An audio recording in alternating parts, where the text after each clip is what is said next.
A Nightmare on Elm Street is a movie about a guy with a bad manicure, a hangover glow, and a fedora that's never met a washing machine. But women still have dreams about him. Coincidentally, that's also Johnny Depp's entire brand strategy. I'm Bobby Reelz from the movie Crasher, and this is How to Beat the Knife-Fingered Sleep Paralysis Mascot from A Nightmare on Elm Street with skunk-drunk Uncle Logic. The movie opens with straight Ellen DeGeneres wandering what looks to me like a Russian bathhouse run by Slipknot. She's being stalked by a guy with butter knife fingers who would have absolutely killed on TikTok if the 80s had ASMR. But right as this creep tries to snatch her, she jolts awake in her bed, heart racing, only to find her nightgown shredded, like she walked into the London Tube without a male chaperone. Her mom stumbles in hearing the screaming, shows off her great taste in men, and goes back to bed. Next morning, straight Ellen links up with her pals. Main girl, Johnny Depp 0.9 beta build, and some guy who clearly walked into a thrift store with Michael Jackson's Thriller in mind. They all swap stories and realize they've been seeing the same crispy-fingered freak in their dream. But instead of calling a therapist, they just kind of giggle and move on. That night, straight Ellen's mom bounces out of town, so the kids decide to turn her empty house into a Scooby-Doo slumber party. They eat popcorn, polish nails, and watch Johnny Depp using fake airport sounds on the stereo to fool his mom he's at his cousin's.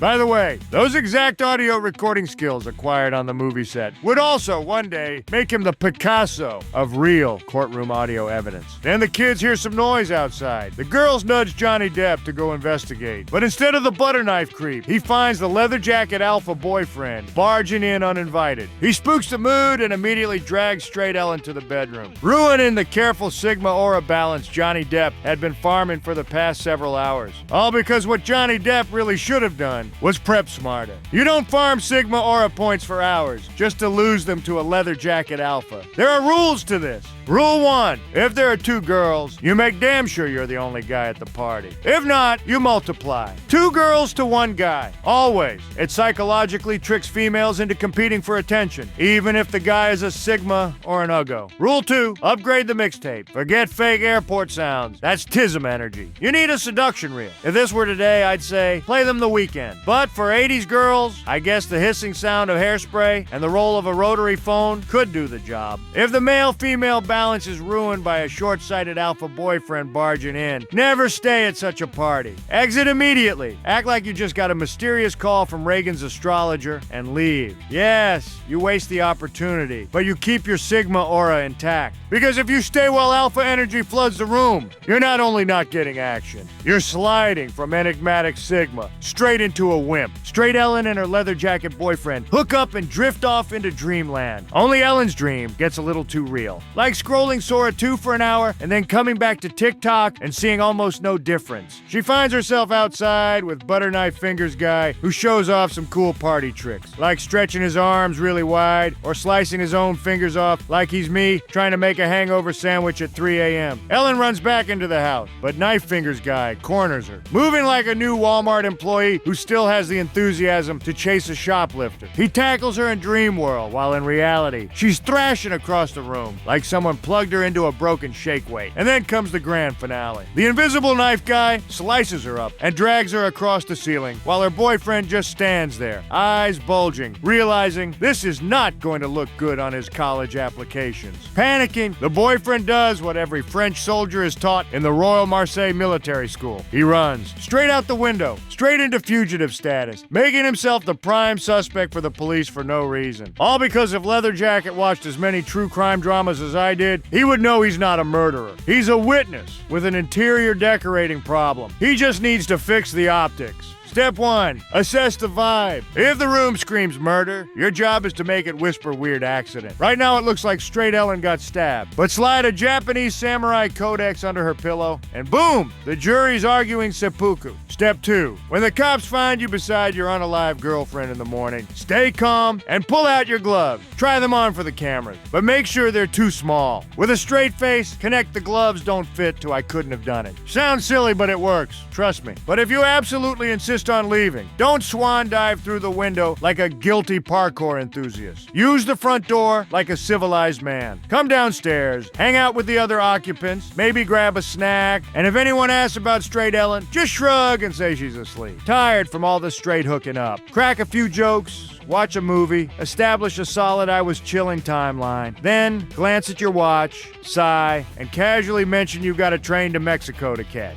Nobody would think a guy who just sliced his girlfriend into pieces would have the audacity to be this chill. So after Straight Ellen's bedroom turns into Cirque du Soleil with a homicide twist, the cops nab leather jacket boyfriend faster than you can say racial profiling. Everyone thinks he did it, except the main girl, who's like, no, he's innocent. The real killer lives in our dream. Which, if my calculations are correct, means she's probably a Lana Del Rey fan. Anyway, because 80s teenagers were forged in asbestos and lawn darts, the main girl shrugs off the generational trauma and goes to school. Unfortunately, it's English class, and the teacher lectures like she's charging by the ellipses. So, the main girl dozes off. Immediately, she finds herself back in boiler room hell with butter knife fingers guy. So the main girl panics and burns her own arm against a steaming pipe to impress Brad Pitt from Fight Club and also wake herself up. She jolts awake in class, screaming, and everyone looks at her like she just called Miki Matsubara's Stay With Me a pathetic attempt to rebrand Nazi collaborators as cute. Seeing that the burn on her arm carried over from dreamland to real life, the main girl decides to question Leather Jacket Guy, in case he can shed some light on these shenanigans. And since he's in county jail, she remembers her dad's a cop and gets in through the holy trinity of nepotism, corruption, and emotional manipulation. But all Discount Johnny Cash tells her is that he didn't kill her friend. He just watched invisible blades slice her up while she was asleep. Naturally, the main girl believes him. Later that night, Mom runs her a bath and warns her not to fall asleep. Cut to later, she's fully asleep. Steam everywhere, soft lighting, total Calgon, take me away energy. Until a clawed hand slowly rises up between her legs like a plumber auditioning for The Exorcist. Then the glove yanks her under, revealing that this bathtub is so deep, it must have been built by the same guys who do sinkholes for Florida. Thankfully, the drowning wakes her up, and she finally realizes the truth. Sleep equals death. So she decides to pop some cheap pills and caffeinate herself into survival. While the best way to stay awake in the 80s was to read the news from the 80s. You don't need coffee. Just read about the US and the Soviets pointing nukes at each other like two drunk neighbors arguing over a fence. Throw in Reagan joking about bombing Russia in 5 minutes, and your adrenal glands will cancel REM on their own. You don't need pills. Just flip to the health section. Doctors are recommending filtered cigarettes, prescribing amphetamines for weight loss, and half the country's microwaves are trying to sterilize them. You'll be too busy calculating your lifespan to ever get drowsy again.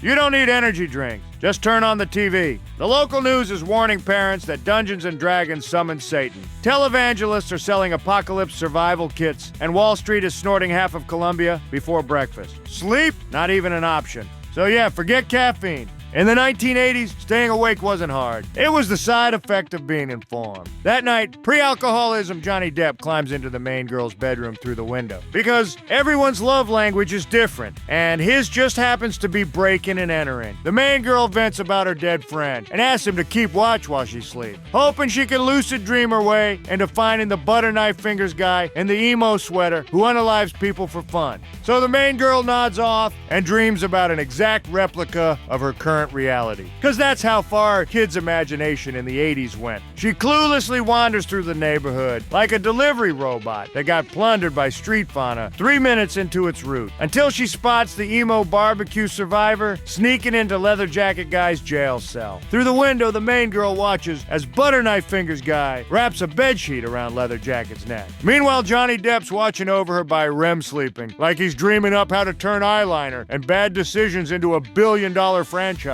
The main girl screams for help. The creepy dude vanishes. And then, Straight Ellen's ghost shows up to vomit a centipede. Probably because this popcorn teenage horror flick also secretly craved a Grand Prix at Le Festival d'Ambiguë in South Bosnia. The main girl runs home, butter knife fingers in pursuit. She runs upstairs to wake herself up, but the stairs melt into marshmallows, which means her subconscious is telling her that her real enemy is the risk of diabetes. She locks herself in her room, but the sweater guy bursts out of the mirror like a Mary Kay consultant who finally snapped. and starts swinging his butter knife fingers around like the main girl just called his manicure Edward Scissorhands drag. The main girl's alarm finally goes off, yanking her back to reality, just in time to yell at Johnny Depp for failing the one assignment he's never gonna be good at, not letting the women near him get hurt. They rush to the police station to save their friend from what she saw in her dream. But when they arrive, leather jacket guy has already been butter knifed. And the cops, they don't even believe it's a murder. They take one look at the scene and call it a self-cancellation, which in 80s cop language means they don't get paid enough to play Columbo like that. And all this happened because the main girl should have picked herself a better man. First, she should have run the boyfriend test. If he says, "I'll protect you," but immediately falls asleep, he's not your guardian. He's set decoration with hormones. You need a partner who twitches at 2 a.m. and wakes up mid-sentence. If he's calm, dump him. If he talks to himself even when awake and at dinner with your parents, marry him. If you can't find a proper man, replace him with something that actually reacts. A smoke detector, a raccoon, or a caffeine-addled theater kid rehearsing an all-white 1980s production of Hamilton. Anyone with a higher startle response than Johnny Depp qualifies as an upgrade. Or better yet, bring in someone who's highly uninterested in you accidentally dying in your sleep, like your neighborhood drug dealer with 9 out of 10 parole violations. Trust me, the second he sees you convulsing in your sleep, homeboy is showing up with a resuscitator, a defibrillator, and Dr. House himself to perform the resurrection. So the main girl attends leather jacket guy's funeral, also attended by Johnny Cash Sr. and an Italian soap opera vampire. The main girl decides this is the perfect time and place to tell her parents she knows who the real killer is. It's a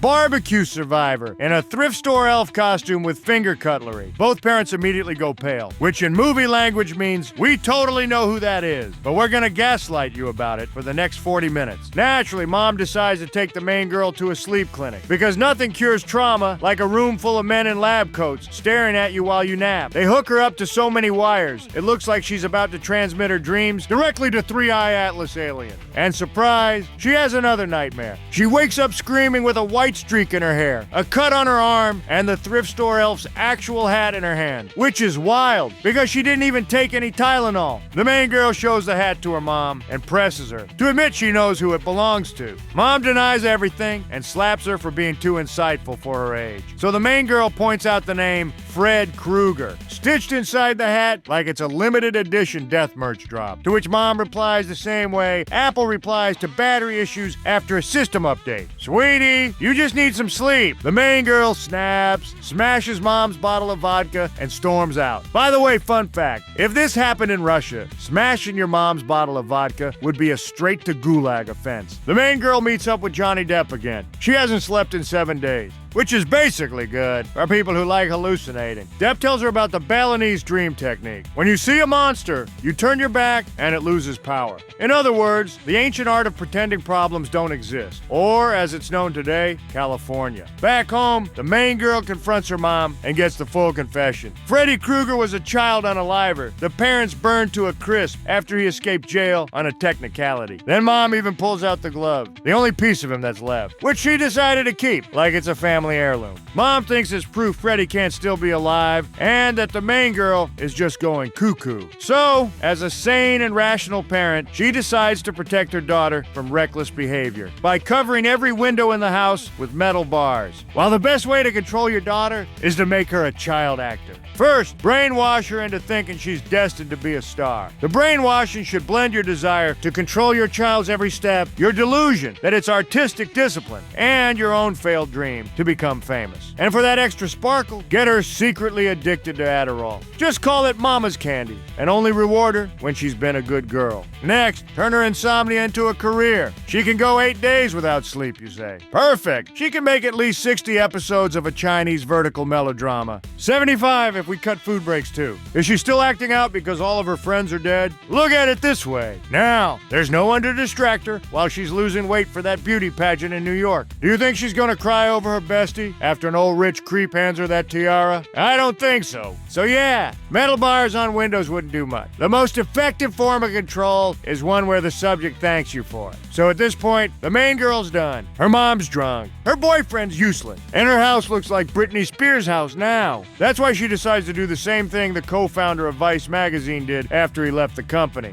Become a private militia. She tells Johnny Depp she's gonna pull the fried dream emo killer into the real world and unalive him. And Johnny nods because the cue cards say so. Then comes a training montage. The main girl sets booby traps, wires explosives, and rigs tripwires. Because she knows that Freddy Krueger guy is one clumsy son of a gun. Second only to Benny Hill, I'm hearing. Meanwhile, her mom passes out drunk on the couch again. Which is what a lot of women did before it became financially impossible to be a stay-at-home mom. Cut to prehistoric Johnny Depp, who has one job: stay awake. But instead, he passes out on his waterbed, wearing a shirt that clearly lost a fight with the dryer, watching what can only be described as an 80s iPad. Then Freddy pops up, yanks him into the mattress, and turns the whole thing into a reverse volcano of blood. Later, the main girl's cop dad shows up at the scene to make sure zero police work is actually done. Since Johnny Depp is out, the main girl needs someone else to wake her up at the right time. So, she calls her dad and asks him to come over in exactly 20 minutes because she's catching a guy in a hat in her dream. The dad doesn't care, and it doesn't have any bearing on the plot, since the main girl discovers she's fully capable of just setting an alarm on her own. So she says a bedtime prayer and knocks out. Freddy shows up instantly, like a paralyzing anxiety, right before you ask your boss for something you're legally entitled to. Nancy grabs him, drags him into the real world, and it's go time. Tripwire, boom, sledgehammer, bam! The basement catches fire, the curtains are screaming, and Freddy's doing his best Ghost Rider cosplay. Only then does her dad burst in, because apparently the sound of multiple explosions didn't feel urgent enough till now. Freddy, now medium rare, sneaks upstairs and strangles mom right in front of the main girl. But the main girl's cracked the code. Freddy feeds on fear, so she turns her back on him like she just saw her ex while returning 17 open cans of White Claw at Trader Joe's. And poof, he's gone. Only then something suspicious happens. She's transported to a world too perfect to be true. The friends are alive, the sun's out, mom's sober, and the car's here to take her to school. Then the roof slams shut, the windows lock, and the car drives itself straight to 80s hell. Which, by the way, is just Ohio with synths. And mom waves goodbye, but then gets yanked through the front door window, like she's being summoned to an all-boomer meeting about inflating rent forever. All because when your life starts to feel good, immediately question reality. Your boss just called you rock star? You're getting fired. Your landlord finally fixed the heater. Rent's going up. Your girlfriend said you really helped her grow. She's cheating and rehearsing that line for the breakup. If things still seem fine, look deeper. What if all those chronic diseases you spent a fortune treating were just psychosomatic, and all you really needed was good sleep? What if the younger you saw you now? Would he have whispered traitor? What if people who marry someone from their hometown are just doing a slower, more polite version of inbreeding? Because those families have been swapping casseroles and chromosomes since 1894. And if you ever wake up and everything suddenly feels 5 times better, that could only mean 2 things. Either you died 3 weeks ago and have been running the afterlife on denial, or you started your morning with a glass of water. Subscribe!